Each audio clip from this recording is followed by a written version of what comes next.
Hello नमस्कार, मी ऋतुजा स्वागत करते तुमचं माझ्या आणखीन एका नवीन व्लॉगमध्ये. आणि आज मी खूप खुश आहे, म्हणजे माझ्या बर्थडेला जेवढी मी खुश होते का त्याच्यापेक्षा जास्त मी आज खुश आहे. आणि माझ्या चेहऱ्याचा ग्लो बघा तुम्ही, कारण आम्ही चाललोय फिरायला. आता मार्चमध्ये 9 मार्चला माझा बर्थडे असतो आणि 17 मार्चला आमची ॲनिव्हर्सरी असते. आता हा व्लॉग यायला थोडासा उशीर होईल, कारण फिरून आल्यासच एडिट वगैरे ते फिरायचं काय एडिट करायचं बसायचं ना तिथे, त्याच्यामुळे थोडासा उशीर होईल. आणि 17 मार्चला आमची ॲनिव्हर्सरी असते, सो आम्ही 17 मार्च ॲनिव्हर्सरीसाठी फिरायला चाललो आहे. आणि यस, मी खूप खुश आहे. मला असं वाटलं होतं की बड्डेला हे सारखं म्हणायचे ना सहलीला जायचं, मग मला बड्डेचं गिफ्ट वाटत होतं की कुठेतरी फिरायला जातो आहे. पण ते त्यांनी आयफोन दिला, मग मी म्हटलं चला एक गिफ्ट आहे आणि एक प्रँक आहे, सो मी ते विषय सोडून दिला होता.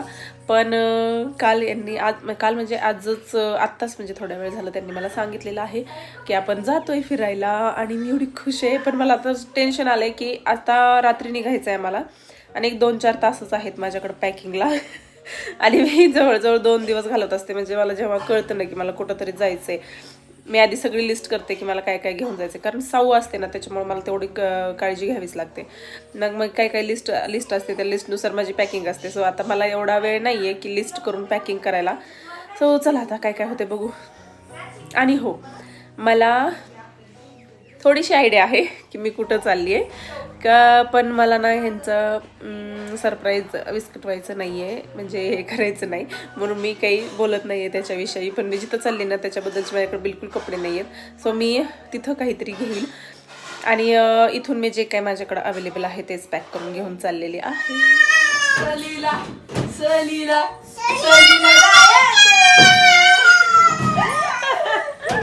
कुठं जायचं हा. अरे किती नाटक आहेत, मी फोन धरला म्हणून म्हण नाही पुढं. सौ हरवली, आता सौला नाही न्यायचं. मन एकदा मग घेऊ दे, सांग मी घेऊ दे, कशाला भी करू खेळायचं. तिथं आणखी एवढी व्हरायटी असणार रे की तिला उगं ती वरचं फुल काढलं काय करलं, ह्याच्या आरी राहत बसू नको. आपण नवी घेऊ तिथं गेल्यास आणखीन तुला. चला आता आम्ही पॅकिंग सुरू केलेली आहे. आणखीन कोकणची वाळू आहे.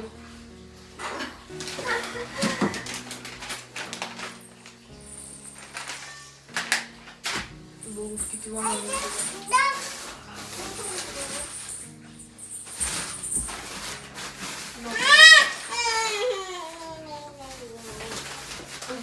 काय झाले, कशी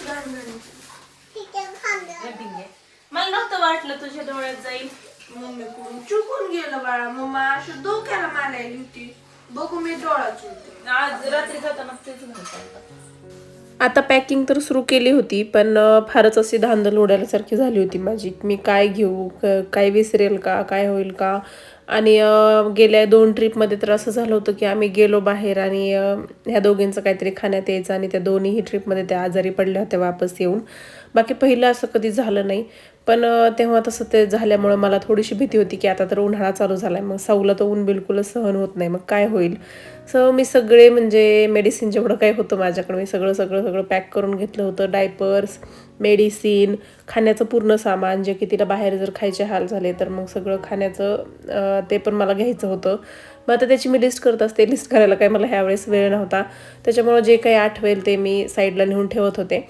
आणि तर मी ह्या दोघींची बॅग भरत होते. आता मी सगळ्यांना मला सेपरेट बॅग्स आहेत, पण 3 दिवसासाठी जायचं होतं, त्याच्यामुळे मी म्हणलं उगाच सेपरेट करायला नको. ह्या दोघींचं एकात घेतलं आणि आमच्या दोघांचं एकात घेतलं आणि ते इझिली बसून गेलं.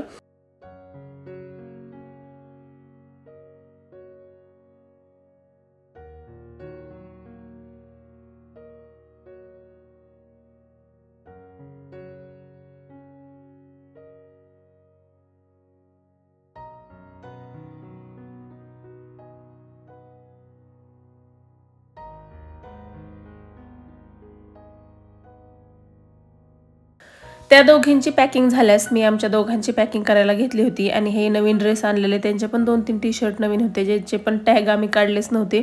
कारण आम्ही जे काही नवीन घेतो ना ते इथं घालण्याच्या ऐवजी मग मी तसंच ठेवत असतो की आपण कुठेतरी गेल्यास घालू. आणि हे मेकअपचं सामान होतं म्हणजे यांचं वेगळं म्हणजे यांचं शेविंगचं वगैरे सगळंच असतं, त्याच्यामुळे त्यांचं एक वेगळं केलं होतं आणि माझं आणि त्या दोघींचं वेगळं घेतलं होतं मी. आणि ही जी सॅक असते ना ही गाडीतच असते, म्हणजे ह्याच्यात अशा काही गोष्टी असतात ज्या की इमिजिएटली लागल्या तर पटकन काढता येतील. आणि मोठ्या बॅगांमध्ये फक्त कपडे आणि कपडेच असतात मोस्टली. बाकी जे काही थोडं थोडं सामान आहे ते मी सॅकमध्ये ठेवत असते, म्हणजे ती सॅक गाडीत ठेवली की इमर्जन्सी काही लागलं तर लेकरांना मग थोडंसं खायला त्याच्यात, टोप्या कुठं उतरलं तर ऊन लागेल तर, किंवा थोडंसं पावडर वगैरे ते सगळं त्याच्यात असतं. आणि इथं मी माझी आणि त्यांची बॅग पॅक केली नंतर.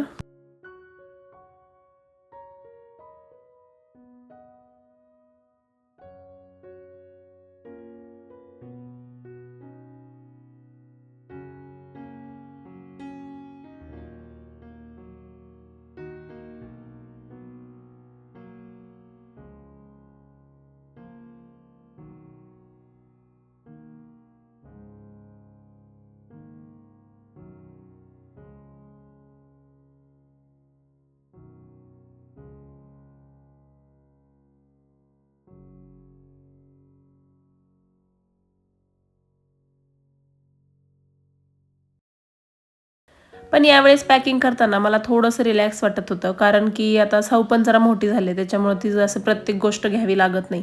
आम्ही गेल्या वर्षी कोकणमध्ये गेलतो ना तेव्हा सौ 1 वर्षाचीच होती. आणि मला असं होतं की प्रत्येक गोष्ट घ्या, डायपर घ्या, परत वाईप घ्या, तिनं शी बाथरूममध्ये करत नव्हती त्यासाठी वेगळ्या पिशव्या घ्या, किंवा ते डायपर्स कशात टाकायचे शीचे त्यासाठी पिशव्या घ्या. खूप खूप खूप सामान असायचं. ह्यावेळेस मला काही असं एवढा लोड नव्हता, तिच्या खाण्याचा पण नव्हता पण आणि तिच्या कपड्यांचा पण नव्हता. कारण तिनं सगळं सांगायला लागली आता, सू लागली आहे, शी लागली असं सगळं तिनं सांगते, त्याच्यामुळे मला ह्यावेळेस थोडंसं रिलॅक्स वाटत होतं. मला फक्त तुझं थोडं तिच्या खाण्याचं होतं, कारण तिचं खाणं व्यवस्थित नसेल ना तर तिला लूज मोशन लागते आणि आता उन्हाळा पण आहे त्याच्यामुळे थोडंसं ते होतं. पण बघू आता काय काय होतंय ते. आणि आता आमची सगळी पॅकिंग झाल्यास नंतर मला खाण्याची बॅग भरायची होती. हे सगळं सामान ना खायच्या बॅगमध्ये बसणार आहे. पहिल्यांदा तर हे आहे स्टोव, जो की मी सौ झाल्यास घेतला होता आणि तिच्यासाठीच म्हणजे खूप जास्त उपयोगी येतो. कधी कधी काय होतं ना की आपण हॉटेल आपल्याला तेवढं वेळेवर सापडत नाही आणि लेकरांना भूक लागलेली असते. आणि ह्याच्यात मिरचू घ्यायचं आहे आणि शेंगदाण्याची चटणी मी सकाळी कुटलेली, बिस्किट आहेत, ह्याच्यात चिवडा आहे, मॅगी आहे आणि मी लिटरली कुकर, तवा आणि ज्वारीचं पीठ पण घेऊन चालले आहे. आता म्हणजे मला असं वाटतं की आम्ही गोव्याला जातोय म्हणून. सो गोव्याला थाळी जरी असेल ना तरी पण त्याच्यात भाकरी भेटत नाही किंवा चपाती भेटत नाही, फक्त भात भेटतो. आणि यांना बिलकुलच ते जमणार नाही आहे की पोट भरणार नाही त्यांचं, आणि त्यांना आय थिंक ते माहीत नाही आहे. त्याच्यामुळं मी तर घेतलं आहे सोबत, लागलं तर करेल म्हणजे तशी सोय असेल तर, नाहीतर वापस आलेली सोबत असलेलं कधीही चांगलंच. आणि हे यूज अँड थ्रो कप्स, कांदे, हे चहाचं सामान आहे.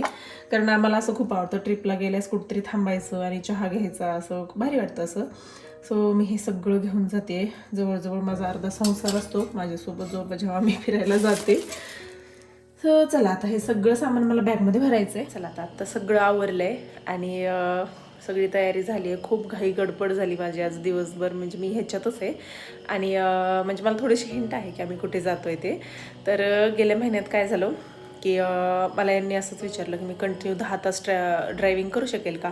मग मी म्हणलं काय झालं, आम्ही जेव्हा कोकणमध्ये गेलो तेव्हा मी 15 तास जवळजवळ त्यांनी ड्रायव्हिंग केली होती. पण कोल्हापूरमध्ये एक ब्रेक घेतला होता आम्ही देवीचं दर्शन घेण्यासाठी, त्याच्यामुळे ते 2-3 तास गेले होते आमचे. पण असं आराम वगैरे काही केला नव्हता.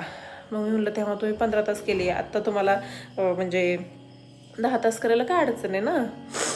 मग माझी ट्यूब पेटली होती आणि मी आत्ता सर्च केलं की कोकणात जायला तर 15 तास लागतात. हे तर म्हणलेत की पाण्यात जायचं आहे साऊला, आणि मध्ये ते महाबळेश्वर पण म्हणत होते, पण महाबळेश्वरला आमच्या इथून 8 तास लागतात. आणि I think it's Goa. So मला फक्त त्यांचं ना सरप्राईज हे करायचं नाही आहे म्हणून मी काही म्हणले नाही.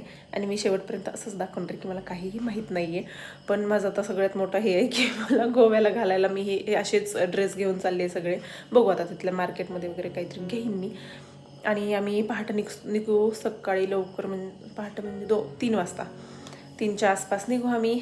सो जसं जसं जे जे होईल कुठं जातो नेमकं तेच आहे की दुसरं आहे हे पण मी तुमच्यासोबत शेअर करत राहीलच. तोपर्यंत स्टे ट्यून. इथून पुढच्या ट्रिपचे सुंदर सुंदर ब्लॉग बघण्यासाठी मला सबस्क्राईब नक्की करा, लाईक करा, शेअर करा, कमेंट करा. आपण भेटू अशाच पुढच्या ब्लॉगमध्ये. तोपर्यंत बाय बाय.